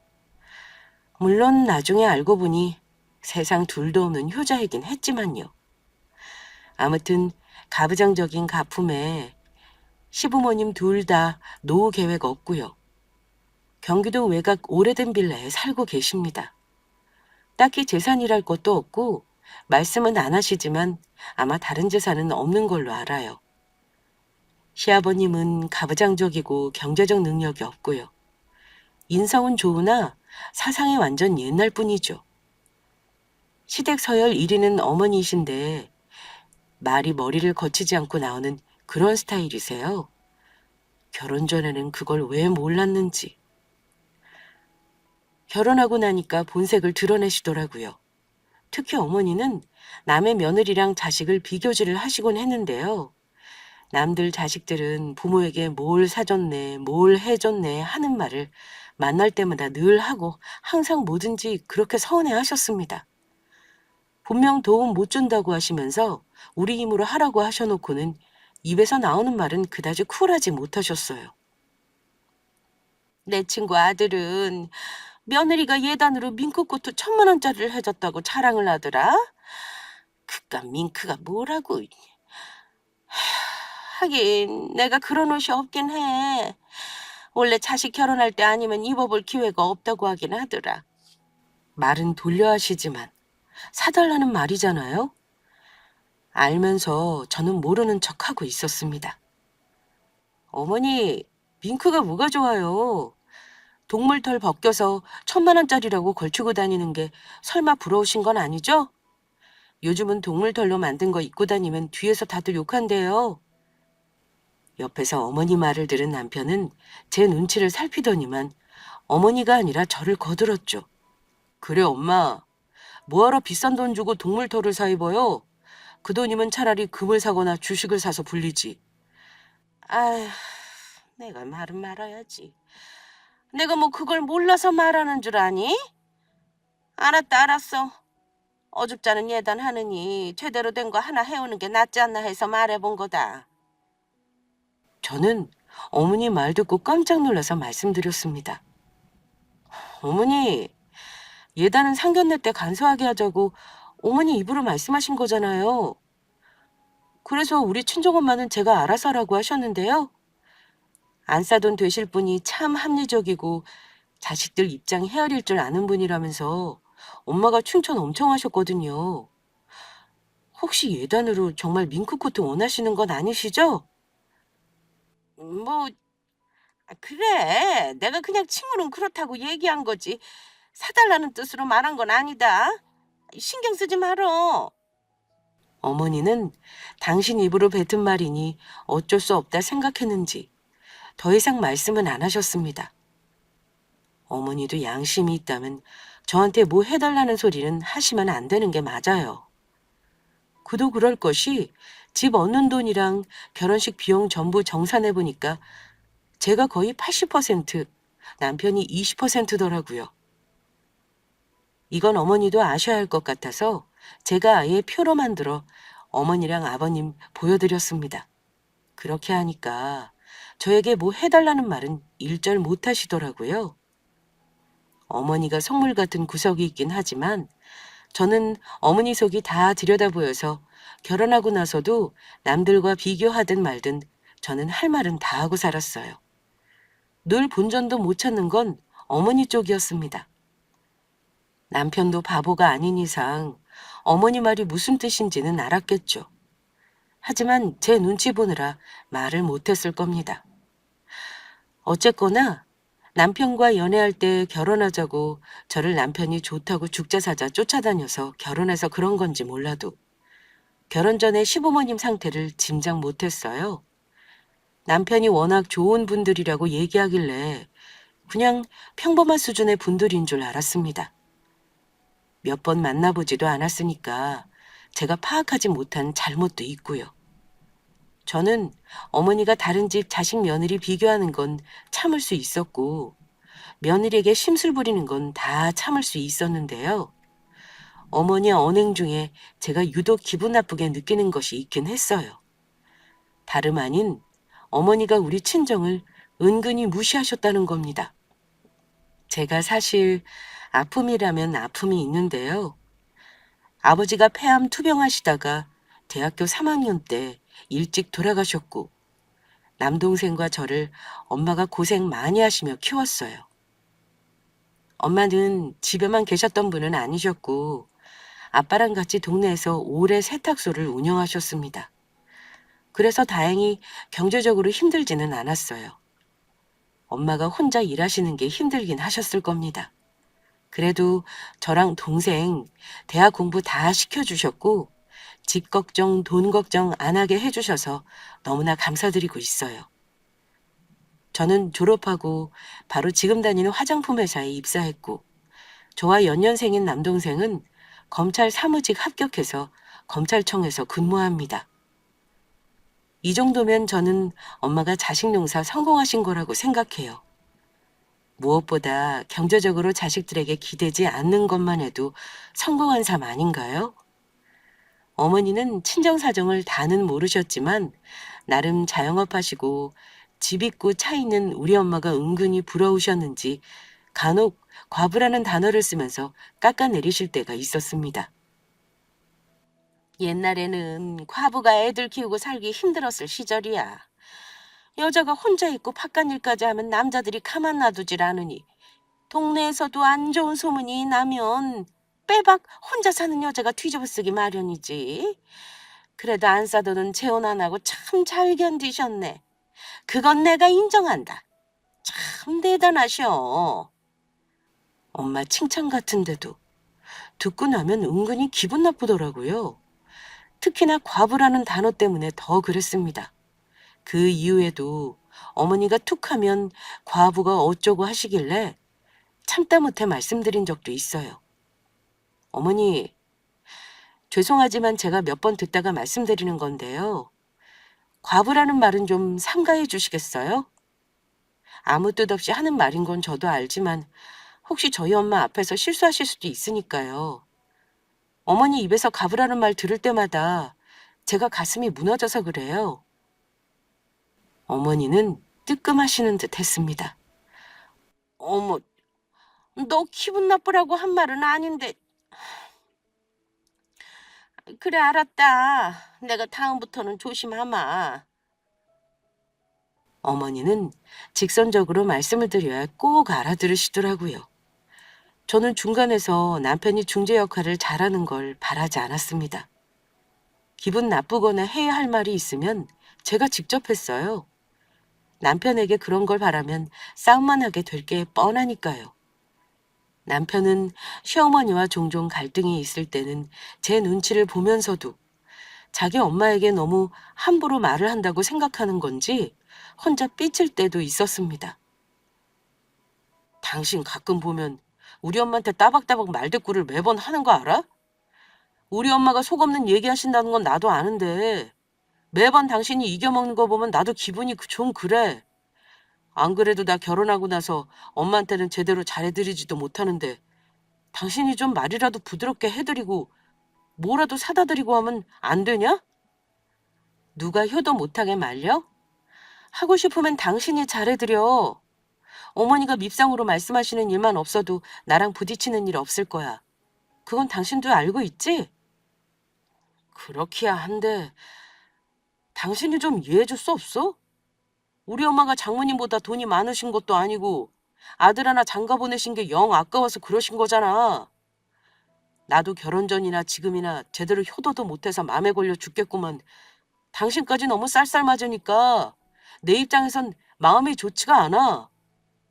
장모님은 가까이 살면서 잘 챙겨드리면서 우리 엄마도 좀 챙겨드려라. 결혼하고 나서 무슨 효도가 그리하고 싶었는지는 모르겠지만 왜 남자들은 결혼한 후에 자기들 부모에게 그리 애틋해지는 건가요? 효도 타령하면서 시답지 않은 소리를 하길래 효도는 셀프라고 꽥 소리를 질렀더니만 삐쳐가지고 한 3일을 말을 안 하더라고요. 그나마 시댁이 멀리 살아 망정이지 만약 가까웠다면 갈등이 더 많았을 게 분명합니다. 저는 애초에 집 얻을 때부터 친정 근처를 고집했어요. 남동생은 워낙 바쁘기도 하고 엄마가 혼자 계시는 게 너무 마음에 걸렸거든요. 엄마가 갱년기 지나면서 살도 많이 찌셔서 고혈압 약도 드셨고 골다공증으로 고생을 많이 하신 데다 세탁소 일이 사람을 써서 하기도 되게 어려운 일이라 갈수록 버거워 하셨거든요. 제가 가게 팔고 여행 다니며 다른 손주 본 할머니처럼 편하게 사시라 해도 엄마는 생업을 접을 생각이 없으셨습니다. 엄마, 이제 세탁소 일 버겁지 않아? 엄마 통장에 돈 쌓아둔 거 언제 쓰려고 그래? 이제는 편하게 여행도 좀 다니고 여유 가지고 살자. 나랑 동생 해주는 용돈만 받아도 엄마 혼자 충분히 먹고 쓰잖아. 엄마 지난번에 대상포진 때문에 고생한 거 잊었어? 진짜 이제는 엄마 일도 쉬엄쉬엄 해야 한다니까? 아직 할만하냐 하는 거야. 사람이 일 안 하고 집에 있으면 더 아픈 법이야. 엄마 통장에 차곡차곡 돈 쌓여도 다 쓰고 갈 테니까 걱정 말어. 혹시 엄마 더 나이 들어서 아프면 병원비 많이 들 텐데 니들 돈 걱정 안 할 정도는 해야 엄마 마음이 편해서 그래. 저나 남동생이 세탁 기술 이어받을 수 있는 것도 아닌데 일 욕심이 너무 많으셨어요. 세탁소 일로 집도 사고 재산도 일궜으니까 아마 더 놓을 수가 없으셨을 겁니다. 어쨌든 혼자 계신 친정엄마 근처에 살면서 결혼 전만큼은 아니지만 엄마를 들여다보면서 챙겨드리고 싶었습니다. 하지만 갑작스럽게 다가올 불행을 저는 전혀 예측하지 못했습니다. 엄마에게 효도도 하고 돈 벌어 집 사면 손주도 안겨드리는 평범한 날들만 남아있을 줄 알았는데 인생은 절대 내 계획대로 흘러가는 게 아니더라고요. 결혼한 지 이듬해 5월에 엄마가 갑자기 세탁소에서 일하시는 도중에 뇌출혈로 갑자기 쓰러지신 큰일이 일어났는데요. 어버이날 이틀 후여서 아직도 그날이 생생하네요. 회사에 있는데 엄마 세탁소 옆 부동산 사장님이 전화를 하셨더라고요. 엄마가 119 실려갔다는 말 듣자마자 무슨 정신으로 병원까지 갔는지 기억도 안 납니다. 즉시 발견만 되었어도 희망은 있었을 거라는 의료진의 말을 듣고 저와 남동생은 무너져 내렸습니다.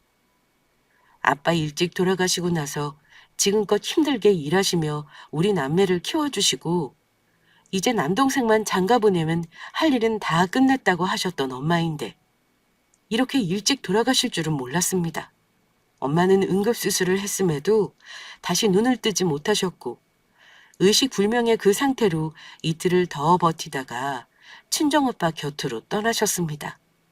그나마 이틀을 버텨주신 것은 갑자기 바로 떠나버리시면 저와 동생이 너무 놀랄까봐 그러셨던 것 같아요. 그래도 남편이 엄마 장례며 납골당이며 옆에서 많은 도움을 줬습니다. 남동생이 검찰직 공무원이라 같은 사무실에 있는 검사님도 오시고 친하게 지낸다는 변호사와 경찰분들, 직장 동료들도 많이 오셨는데 그때는 남동생이 참 든든하더라고요. 엄마 세탁소 주변 상가에서도 많은 도움을 주셨습니다. 그래도 엄마 마지막 가시는 길이 외롭지는 않으셨어요. 시부모님도 갑작스럽게 돌아가신 엄마 장례식장에 오셔서 조문하러 오셔서 저를 위로하셨습니다. 아니, 나이는 아직 젊은 분이 이렇게 갑자기 가실 수가 있는 거니? 내가 소식 듣고 얼마나 놀랐는지 몰라. 어쨌든 너도 많이 힘들겠구나. 힘들겠지만 엄마 잘 보내드리렴. 네, 어머니. 와주셔서 감사해요. 그래, 네 엄마 갑자기 가시는 바람에 정리할 것도 많겠구나. 너 정신 똑바로 차리고 뒷수습해야 한다. 일단 네 엄마 장례 다 마치고 나서 천천히 얘기하자. 뭘 얘기하자는 건지 그때는 몰랐어요. 아마 저도 정신이 없어서 어머니가 처음으로 꼬인 말이 아니라 위로의 말을 하시길래 내심 감사하기만 했던 기억이 납니다. 나중에서야 생각해 보니까 어머니가 정신 똑바로 차리라는 게 아마 엄마 재산 정리하는 걸 말씀하신 것 같긴 해요. 어쨌든 정신없이 장례를 마치고 나니 현실적인 문제들이 남아있더라고요. 슬퍼할 시간도 잠시 미루고 저는 동생과 엄마 집과 유품을 정리해야 했습니다. 엄마가 갑작스럽게 돌아가셔서 저와 남동생은 엄마 유품을 정리하는 게 막막하기만 했는데요. 마치 당신이 일찍 가시는 걸 알기라도 했던 것처럼 자식들이 혼란스럽지 않게 엄마 재산이며 보험이며 각종 서류들을 찾기 쉬운 곳에 준비해 놓으셨더라고요. 엄마 재산은 살고 계셨던 시가 5억가량의 아파트와 세탁소 자리 상가, 현금 재산이 6억 정도셨습니다. 그런데 저는 엄마 소유 아파트는 동생에게 주고 싶었어요. 처음에는 남동생이 엄마 집을 처분해서 절반씩 나누자고 했습니다. 누나, 엄마 집은 처분해서 누나 절반 줄게. 나도 집 빼면 다른 곳 알아봐야 하니까 당장은 어렵고 시간이 좀 걸리긴 하겠다. 현수야, 그러지 말고 그 아파트는 너 단독 명의로 이전해. 너 장가갈 때 엄마 대신 내 몫으로 결혼자금 보태주는 거라 생각하고 가지고 있다가 장가갈 때 쓰도록 해. 팔아도 되고 그 집에서 살아도 되고 너 하고 싶은 대로 했으면 해. 동생은 장가도 가야 하고 저는 전세 얻을 때 엄마가 보태주신 돈이 좀 있었거든요. 장례 후에 남동생이 아파트는 처분하지 않고 남동생 혼자서 계속 산다고 해서 저도 그렇게 하라고 했고요. 그래서 추후에 상가 월세와 현금 재산 6억은 동생과 절반씩 나눠 가지기로 했습니다. 이렇게 남매끼리 재산 분배 문제는 합의했습니다. 엄마 유산 상속받는 건 숨김없이 남편에게 말했어요. 숨길 일도 아니고 남편도 저의 일이니 당연히 알아야 하는 거라 생각해서요. 물론 상속 재산에 남편은 권리가 없기도 했고요. 남편은 상속받는 재산의 액수를 듣고 나서 입가를 실룩이며 좋아했습니다. 일단 본인이 평생 벌어도 모을까 말까 한 재산이니까 와이프인 제가 가지고 있으면 본인도 혜택을 볼 거라고 생각했겠죠. 와, 장모님 대단하다. 그 코딱지만한 세탁소에서 아주 알토란같이 재산을 불리셨네. 내가 장모님 알부자이구라고 짐작을 했는데 이 정도일 줄은 몰랐네. 대놓고 좋아하면 제가 화낼 게 뻔하니 차마 티는 못 냈지만 남편은 어쩐지 그날부터 살짝 들뜬 모습이었습니다. 가끔 콧노래를 부르기도 했고요. 그런데요. 엄마 돌아가시고 나서 재산 정리하는 문제에 시모와 남편이 자꾸 과도한 관심을 보이며 간섭을 하기 시작했습니다. 특히 저와 남동생이 상의하고 합의한 유산을 가지고 시댁 쪽과 남편이 저와 남동생에게 딴지를 걸었는데요. 남편도 아니고 왜 시어머니가 딴지를 거는지 웃기더라고요. 어머니가 저 장례 치르고 몸 축 났다면서 반찬 챙겨주시겠다고 올라와서는 저한테 제 남동생 얘기를 넌지시 물었습니다. 네 남동생이랑은 엄마 재산 어찌 나눌지 얘기 다 끝난 거니? 갑자기 우리 엄마 재산은 왜 관심을 보이시나 했죠. 네, 동생이랑 얘기는 다 끝났고요. 집은 동생 살고 있으니까 제가 단독 명의로 하라고 했어요. 나머지는 절반씩 나누기로 했고요. 그게 혹시 얼마나 되니?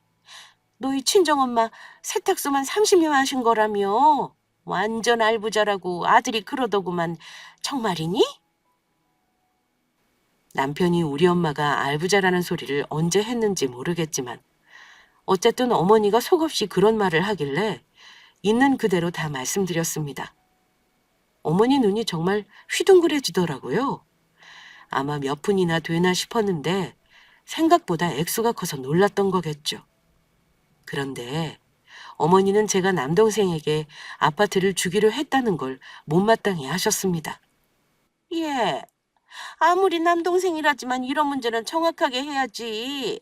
네 친정엄마가 둘이 똑같이 나누라고 한 재산인데 집을 왜 그렇게 쉽게 넘기는 거니? 그래서 제가 잘 설명했어요. 사실 설명할 필요도 없는 거지만요. 그런데도 어머니는 혀까지 차며 이러시더라고요. 원래 돈 앞에서는 형제고 뭐고 없는 거야. 너 그렇게 물러터지게 하면 나중에 동생한테 뒤통수 맞는다. 처음부터 칼같이 하는 게 좋은 거야. 사돈총각이 집 달라고 요구한 거면 내가 사돈총각 불러다가 잘 얘기해 볼까?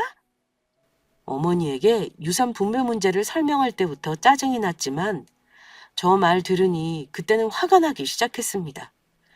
그래도 우리 엄마 장례식 와주시고 없는 형편에 조의금도 50만 원 해주신 게 고마워서 참은 거였는데 선 넘는다 싶었어요.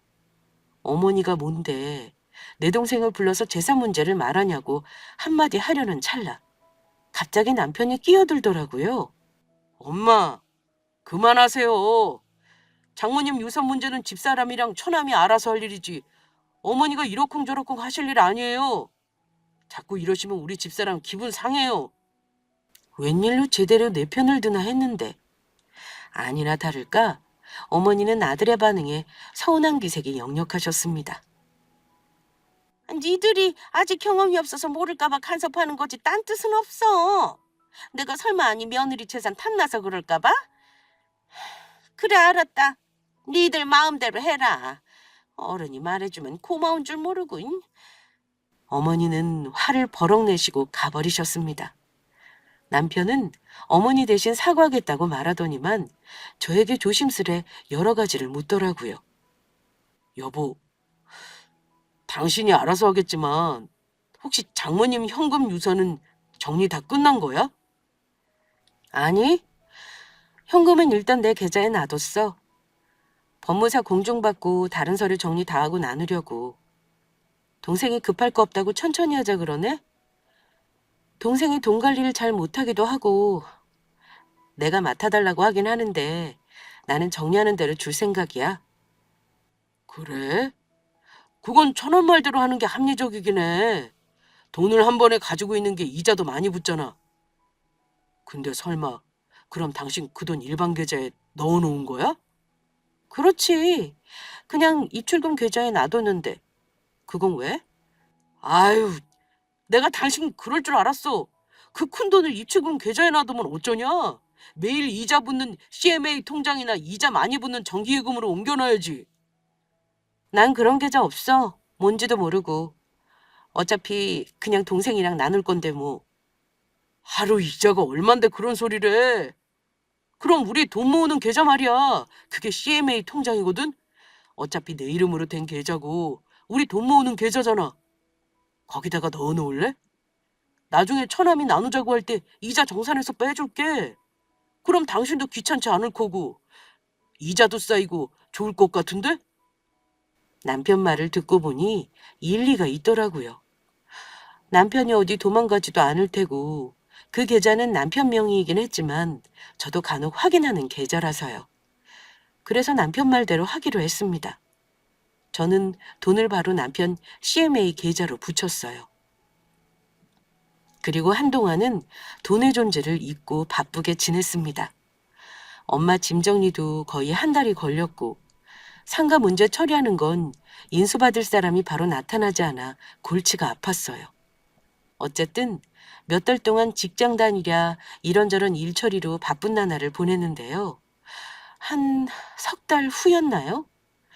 도무지 몇 달 동안 들어오겠다던 사람이 없던 엄마 상가에 월세 들어오고 싶다는 사람이 있다고 해서 부동산에 잠깐 들렀는데 부동산 사장님이 뜬금없는 소리를 하더라고요. 세댁, 집 샀다며 축하해.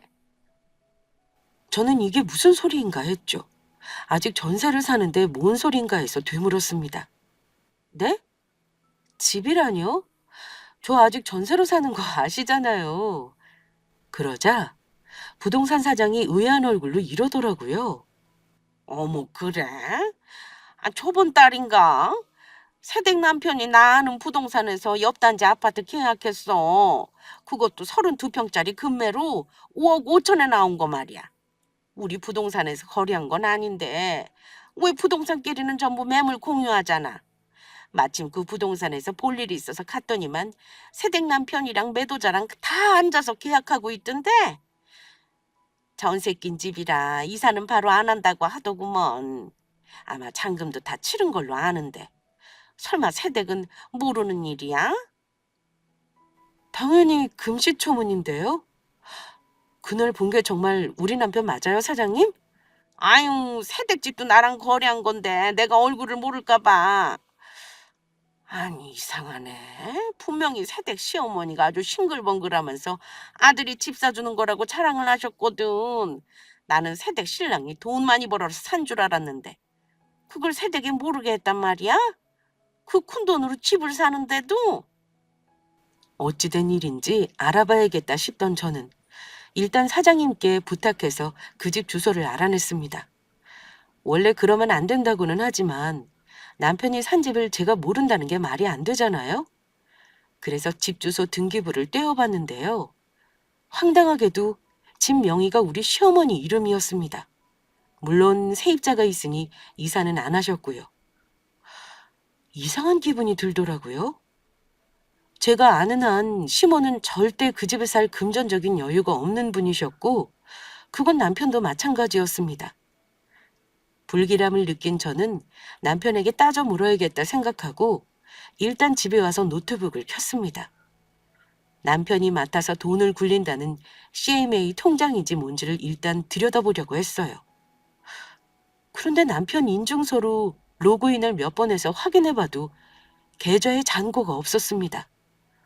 고작 몇만 원이길래 저는 로그아웃, 로그인을 몇 번을 했는지 몰라요. 분명 그 통장에는 엄마가 받은 유산도 있었거든요. 처음에 돈 맡길 때 분명 확인했고 중간중간 남편이 저에게 화면을 들이밀며 이자를 확인시켜줬기에 믿었었는데 이게 대체 뭔가 싶었어요. 생각해보니 한 달 전부터는 제가 계좌 잔고 확인을 안 하긴 했더라고요. 모든 정황은 남편 놈이 그 돈을 빼서 어머니 집을 사줬다는 걸 향하고 있었습니다. 하지만 확인은 필요했어요. 다혈질인 저는 퇴근한 남편이 들어오자마자 멱살부터 잡아 소파에 앉게 했습니다. 남편은 엄청 당황했죠. 제가 키도 크고 힘도 세지만 분명 남자 힘은 못 당할 텐데 당황했는지 순순히 끌려오더군요. 당신 똑바로 말해. 내 돈 어딨냐? 당신이 이자 붙여준다고 우리 엄마 유산 전부 입금해 놓은 통장에 꼴랑 6만 원 있던데 전부 어디 갔어? 바른 대로 말해. 여보, 일단 내가 전부 설명할게. 이거 놓고 말해. 남편 동공에 지진이 오는 거 보고 이 인간이 그 돈을 쓴 게 맞는구나 확신했습니다. 저는 등기부 등본을 남편에게 집어던졌어요. 오늘 부동산 사장님이 나더러 집 샀다고 축하한다더라? 집? 우리가? 난 집 산 적 없는데 대체 뭔 소린가 했어. 당신 저번 달에 어머니까지 모시고 와서 부동산에서 계약했다며. 바른 대로 말해. 이 등기부 등본에 어머니 이름으로 된 거 무슨 돈으로 샀니? 그러자 남편은 자포자기한 듯 뻔뻔스럽게 말했습니다. 미리 상의했어야 하는데 미안. 당신이 사실대로 말하면 반대할까봐 일단 저지르고 나중에 설명하려고 했어. 사실은 내가 그 아파트 사서 어머니 선물로 해드린 거야. 갑자기 금매로 나온 거라 놓칠 수가 없었거든. 그래서 당신 돈 좀 내가 빼서 썼다. 우리 어머니 명의로 한 건 엄마가 평생 자기 집을 못 가져봐서 해드린 거고, 어차피 우리 엄마 먼 훗날 돌아가시면 우리가 물려받을 거니까. 내가 이번에 엄마 집 사드리면서 처음 장난 노릇 제대로 한 것 같아서 뿌듯하더라. 그 돈 어디로 간 거 아니고 집 사는데 쓴 거니까 너무 화내지 마. 당신 돈인 건 알지만 나도 이럴 때 마누라 덕 좀 보고 자식 노릇 좀 하자. 뭐? 마누라 덕? 우리 엄마 유산으로 왜 당신 엄마 집을 사준 건데? 당신 진짜 미친 거 아니야? 이게 화날 일이 아니냐고. 내 동생 돈까지 싹 다 털어서 그 집 사는데 쓴 거잖아. 당신 이거 엄연히 범죄야. 내 동의 없이 왜 함부로 이런 짓을 한 거야? 야, 부부끼리 범죄라니. 그 돈 어디로 도망가는 거 아니라고 했잖아. 나중에 어머니 돌아가시면 그 집 네 명의로 해주면 되는 거 아니야? 나는 명의 같은 거 전혀 필요 없어. 무조건 당신한테 줄게. 그러니까 당신이 처남한테 잘 설명해주면 안 될까? 처남 돈은 우리가 돈 벌면서 다달이 나눠준다고 하면 아무 문제 없는 거잖아. 계산법 한번 신박하네. 당신 정말 이혼을 자처하는구나. 나 절대 동의 못해. 그 집 내 명의로 돌려놓던가 아니면 당신이 훔쳐간 우리 엄마 유산 몽땅 일시불로 내놔. 안 그럼 당신 당장 고소할 거야. 설마 당신 내 동생이 뭐 하는 사람인지 잊었냐? 장례식에 검사에 변호사에 경찰들 온 거 못 봤어? 내일 당장 동생한테 말하면 당신 어찌 될 것 같냐? 그러자 남편은 잠시 움찔하긴 했습니다. 에이, 그렇다고 당신 남편을 고소라도 할 건 아니지. 이미 등기 다 했고 일 끝나버린 걸 억지 부리지 마. 나중에 그 집 어차피 전부 우리 거 되니까 걱정 말고. 그게 언젠데? 당신 어머니 80살에 죽으면? 그때 나 50이거든? 이 정신 빠진 인간아. 나는 분명 시간 줬어? 딱 일주일 줄 테니까 그 집 명의이전 하든지 돈 전부 가져와. 안 그럼 뒷일은 전부 당신이 책임져야 할 거야. 일단 남편 놈은 화가 나서 펄펄 뛰는 저를 안심시키려고 하는지 계속 빌며 사과했지만 이미 돈이 없어지고 난 후인데 잘못했다는 말은 누군들 못하겠습니까? 당장 짐 싸서 나가. 네가 이렇게 절절한 효자인 줄은 몰랐네. 당장 짐 챙겨서 네 엄마 집으로 가. 일주일 동안 돈 마련 안 해서 오면 이혼인 줄 알아라. 남편을 쫓아내버린 저는 동생에게 이 기막힌 사실을 전부 말했습니다. 동생은 놀랐는지 퇴근해서 쉬고 있다가 우리 집으로 달려왔습니다. 화가 나서 씩씩거리는 저를 진정시키더니만 등기부 등본을 확인하고 남편의 계좌를 확인하더라고요. 그리고 제가 남편에게 이체한 내역도 확인했습니다. 누나, 걱정하지 마. 내가 해결해 줄게. 누나 동생 검찰직이야. 이깟 거보다 더 심한 범죄도 많이 봤어. 그나저나 이제 보니 매형 참 멍청하네. 아주 제발로 감옥 갈 짓을 하는 사람이구나. 자기 계좌에 돈이 있으니까 눈이 뒤집혔나 보다. 하긴 돈에 눈이 멀면 그럴 수도 있지. 이미 집까지 사서 명의를 심호로 해놨던데 그걸 어쩌냐고. 무슨 방법이 있다는 건데. 누나, 바보야? 계좌 이체한 거 고스란히 남아있고 정황 증거가 이렇게 명백하잖아. 매형 계좌 압수해서 수사하면 누나 돈으로 잔금 치는 거 다 나올 거야. 이런 건 말로 끝내면 안 되는 거야. 법으로 혼내줘야 뒤탈이 없어. 내일 누나 회사 하루 연차 좀 내자. 나랑 갈 곳이 많겠다. 아참, 매형은 도망간 거야? 누나 설마 매형이랑 같이 살 건 아니지? 남편 고소하고 감옥 보내면서 부부 사이 유지할 수는 없는 거니까 마음 단단히 먹어. 계좌 잔고 봤을 때부터 이미 이혼 마음 먹었어. 나는 끝까지 할 수 있는 방법 다 동원해서 돈 찾을 거니까 나 좀 도와줘. 걱정하지 마. 그나마 도박으로 안 날리고 집 산 게 천만 다행인 줄이나 알아. 매형이 호사라 다행이네. 동생은 그 상황에서 심지어 여유를 보이며 웃더라고요. 아마 불안한 저를 안심시키려고 그랬던 거라 생각합니다. 저는 동생이 하자른 대로 다음날 연차를 내고 경찰서에 가서 고소장을 작성했습니다. 부부간 횡령으로 고소했고 부당한 이득을 취한 재산반환 소송을 하기로 하고 변호사까지 만났습니다. 형사와 민사를 같이 진행하기로 한 거죠. 저는 그 자리에서 바로 착수금을 건넨 저는 이혼 소송도 같이 진행하기로 했습니다. 남편 놈은 경찰서에서 고소장 접수됐다는 연락을 받았는지 며칠 동안 계속 저에게 전화를 해대더군요. 저는 약속한 일주일 내에 돈을 가져오지 않으면 고소를 취하하지 않겠다 했고 남편은 쩔쩔매며 빌었습니다. 일주일 안에 그 큰 돈을 어떻게 마련하냐? 여보, 일단 고소만 취하해줘. 나 고소당하면 직장 생활도 문제 생긴단 말이야. 제발 시간 좀 줘, 여보. 그럼 집을 당신 명의로 해주던지 할게. 저는 집 명의를 바꿔준다는 것도 솔직히 내키지 않았습니다. 그 집을 원하지도 않았고요. 그런데 며칠 후에 시모가 전화 오더니만 고래고래 소리를 지르면서 아들이 사준 집을 며느리가 빼앗는다느니 엄마 유산 받은 거에 사위도 지분이 있다는 개소리를 하길래 아, 이 집은 답이 없겠구나 싶어서 관용을 베풀지 않기로 했습니다. 돈 앞에서는 형제도 없다는 한 말을 한 사람이 바로 시모인데 참 어쩜 저리 뻔뻔할 수가 있을까요? 그래서 가차없이 소송을 진행했어요.